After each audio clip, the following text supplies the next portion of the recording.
గజం భూమి కేవలం 5,000తో 605 గజాల భూమిలో 630 స్క్వేర్ ఫీట్ సింప్లెక్స్ హౌస్ కేవలం 36 లక్షలు మాత్రమే. నమస్తే రమగారు. నమస్తే జయ. రమగారు, ఏదైనా జానపద గాథ చెప్తారా? చెప్తాం. మనం చేసుకునే సిరీస్లన్నీ జానపద సిరీస్లే, అవునా? చిన్న కథలు చెప్పలేదు. మరి పాతాళ దుర్గాలు అవన్నీ కూడా జానపద గాథలేనా? కోల జానపద ఆ కథ. కోవలోకేనా? అలాగే అనాలి. రాజుల కథలన్నీ కూడా జానపద గాథలే. అవునవును. పురాణాలు వేరు, చందమామ కథలు వేరు కదా. అవును. చెప్తాం. పూర్వం ఒక రాజుగారికి 2 భార్యలు ఉండేవారట, పెద్దరాణి చిన్నరాణి. పిల్లలు లేరు వాళ్ళకి. అయితే ఏమైందట, పెద్దరాణి బాగానే ఏదో అన్యోన్యంగా ఉండేవాళ్ళు. ఒకనాడు ఒక సన్యాసి భిక్షకు వచ్చాడట.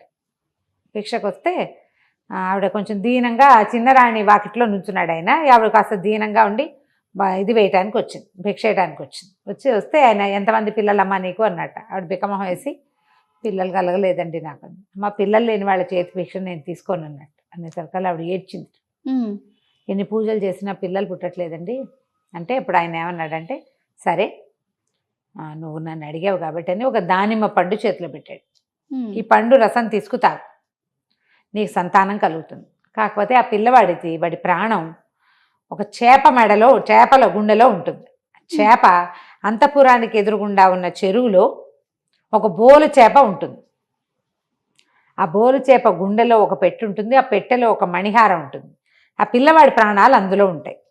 ఓహో. చేపను రక్షించుకో, పిల్లాడు దినదిన ప్రవర్ధమానంగా పెరుగుతాడు నీకు అని చెప్పాడు. ఈవిడ దానిమ్మ పండు రసం తీసుకుని పుచ్చుకుంది. కాలక్రమాన గర్భవతి అయింది. ఈవిడ చక్కగా దానిమ్మ పువ్వు రంగులో ఉన్న అందమైన కుమారుడు కలిగాడు. రాజు ఎంత సంతోషించాడో. పెద్దరాణికి ఒళ్ళు మండిపోయింది. ఆవిడ అట్లా వాళ్ళకి వీళ్ళకి భిక్షలు అవి వేసే రకం మనిషి కాదు. చిన్నరాణికి ఏంటంటే సంతానం కలగలేదు. ఏ యోగులో, సన్యాసులో, మహానుభావులు ఎవరైనా ఏదైనా వరం ఇస్తారని ఆవిడ వెళ్ళేదనమాట ఈ భిక్షలు పెట్టడానికి. ఆమెకి నిజంగానే వరం ఇచ్చాడు భగవంతుడు. సరే, ఈ పిల్లాడు చక్కగా పెద్దవాడు అవుతున్నాడు. ఆ చెరువులో బోల్ చేప చెరువులోనే తిరుగుతూ ఉండేది. ఎవరు ఆ చెరువులో ఇవి వేసేవాళ్ళు కాదు, వలలు వేసేవాళ్ళు కాదు, నడుస్తూ ఉండేది. పిల్లాడికి ఒక 10 ఏళ్ళు 9 ఏళ్ళు వచ్చాక 12 ఏళ్ళు కూడా వచ్చాయి. వచ్చిన తర్వాత ఒకరోజు ఏమైంది, పావురాలంటే మహా ఇష్టంట అబ్బాయికి. పావురాలు ఎగరేసుకుంటూ ఆడేవాడు. ఆడుతుంటే ఈ పావురం ఎగిరిపోయి పెద్దరాణి గారి అంతఃపురంలోకి పోయింది. ఈ పిల్లాడి పావురాయి కోసం ఆ పెద్దరాణి గారి ఇంట్లోకి, వాళ్ళ పెద్దమ్మ ఇంట్లోకి వెళ్ళాడు. వెళ్ళేసరికల్లా ఆవిడేమంది, లేరా ఏమిటి నువ్వు ఏం చేస్తున్నావు, ఏం చదువుకుంటున్నావు, అవి ఇవి అడిగి, నీ ప్రాణ రహస్యం ఏమిటిరా, నీ ప్రాణాలు ఎక్కడున్నాయిరా అని అడిగింది. అడిగితే నాకు తెలియదు అన్నాడు. ఇంత అయ్యావు, నీ ప్రాణ రహస్యం నీకు తెలియదుట్రా అని కవ్వించింది. నీ ప్రాణం రహస్యం కనుక్కురా, నేను అడిగానని ఎవరికీ చెప్పకూడదు, అప్పుడు నీ పావురాలు నీకు ఇస్తానని. ఆ పావురాళ్ళు ఆ అంతఃపురంలోకి వెళ్ళినవి పెద్దవి. ఆ పిల్లవాడికి ఎంతో ఇష్టం. ఇంటికి వెళ్ళాక వాళ్ళ అమ్మని, నా ప్రాణం ఎక్కడుంది ఏమిటి అని అడిగాడు. అడిగేసరికల్లా అప్పుడు ఆవిడ ఏం చెప్పింది, ఈ బోల్ చేపలో ఉంది అని చెప్పేసరికల్లా పిల్లాడు వెళ్ళి మరి వాళ్ళ పెద్దమ్మకి ఈ రహస్యం అంతా చెప్పి తన పావురాలు తెచ్చేసుకున్నాడు. ఈ పెద్దరాణి వెంటనే ఆలోచించింది, చేపను పట్టాలి ఎలాగైనా, ఈ పిల్లాడు తిరగకూడదు, చిన్నరాణి సంతోషంగా ఉండకూడదు. రాజుగారు కొడుకు పుట్టాడు కాబట్టి చిన్నరాణి ఎక్కువ ప్రేమగా చూస్తున్నాడు, నాతో బాగా ఉండట్లా. పిల్లలు లేరు కాబట్టి నాతో బాగా లేడు. ఆవిడ కొడుకు ముద్దు ముచ్చట్లు చూసుకోవడానికి, అమ్మ నాన్న కలిసి చూసుకోవడానికి ఎంతసేపు వాళ్ళ ఇంటికి వెళ్తున్నాడు. ఇవన్నీ ఆలోచించి ఏం చేసింది, కొన్ని ఎండు కట్టెలు అవి తెప్పించి, కొంచెం సన్నటివి పుల్లలు, ఎండు పుల్లలు తెప్పించి పరుపు కింద వేసుకుంది.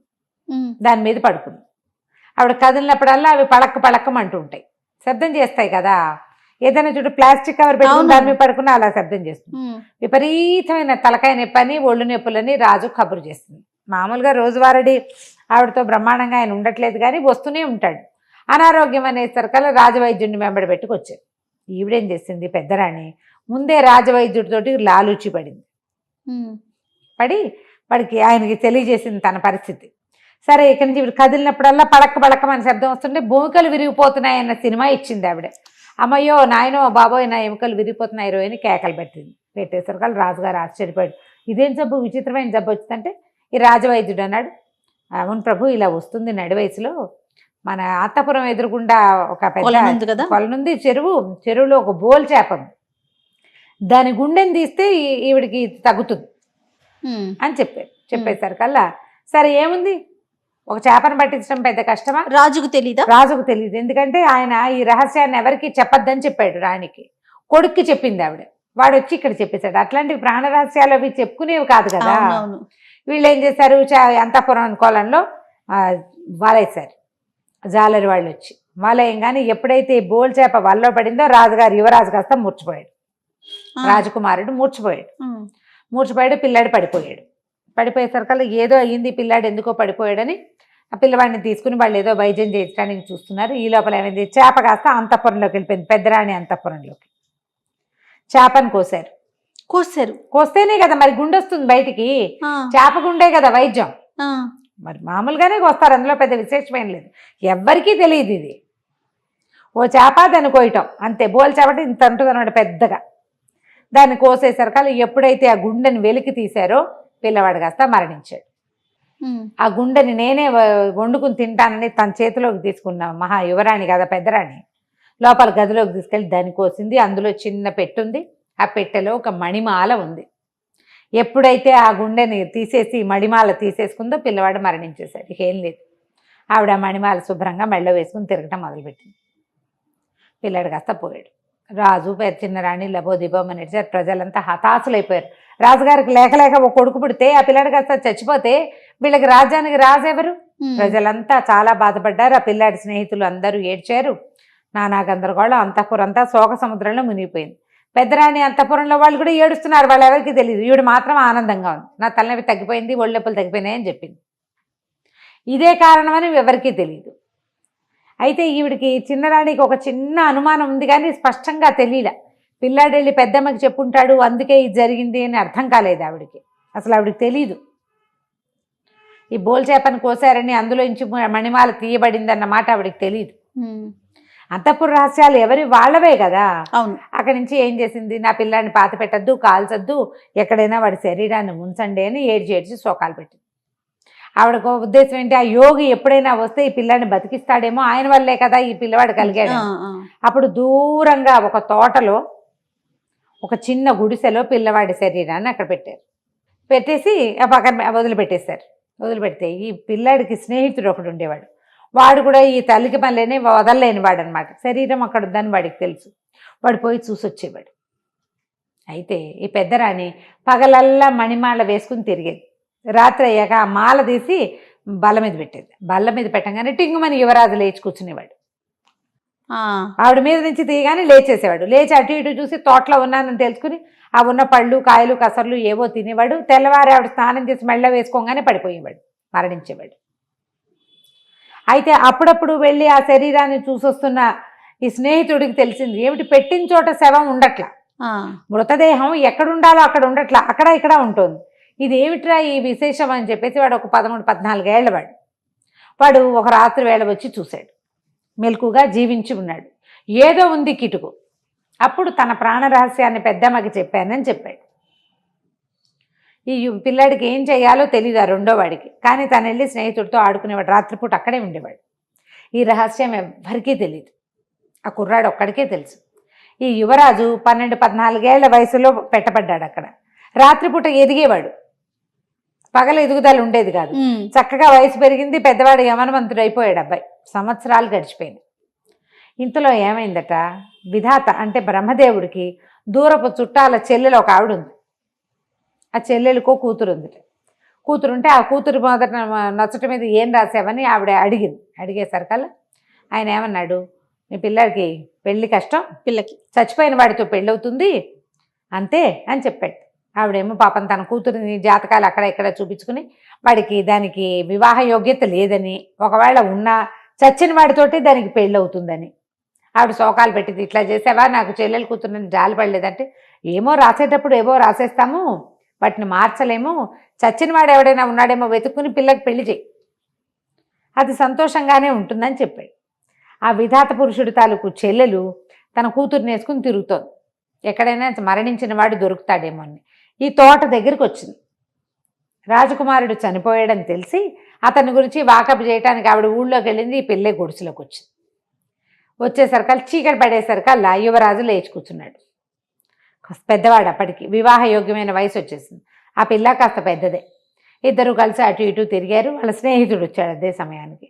ఈ అమ్మాయిని చూసి సరే ఈ అమ్మాయికి ఇద్దరికి పెళ్లి చేసేసాడు. తెల్లారేసరికల్లా యువరాజు పడిపోయాడు. ఆ అమ్మాయికి అర్థం కాల. ఆ స్నేహితుడు ఏం చెప్పాడు, నువ్వేం భయపడద్దు, పగళ్ళు మెలకుగా ఉండడు, రాత్రిళ్ళు మెలకుగా ఉంటాడు, వీడితో నువ్వు ఇలాగే ఉండాలని చెప్పాడు. ఆ తల్లి వెళ్ళిపోయింది. చచ్చిపోయిన వాడితో పెళ్ళయింది పిల్లకి.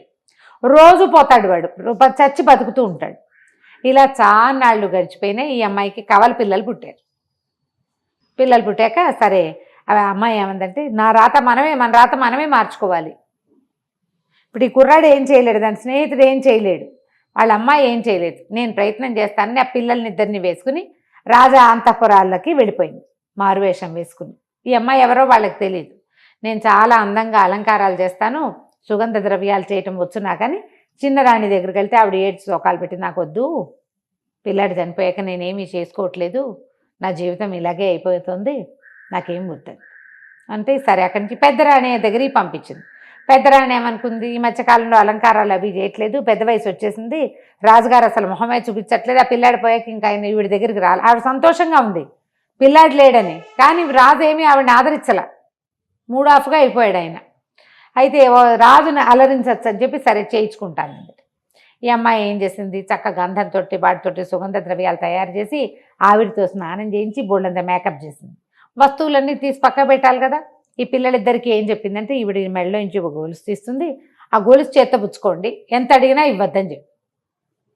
అక్కడి నుంచి పిల్లలు ఏం చేశారు, ఇద్దరు చేత్తో పుచ్చుకున్నారు, మెడలో వేసేసుకున్నారు. ఆ గొలుసు ఇవ్వాల. ఈవిడ స్నానం అయిపోయాక నా వస్తువులన్నీ చూసుకుంది, మణిమాల లేదు. పిల్లల్ని అడిగితే మా దగ్గర ఏముందన్నారు, ఇవ్వాల. ఏడవటం మొదలుపెట్టారు, చేతికి అందరూ పరిగెడతారు.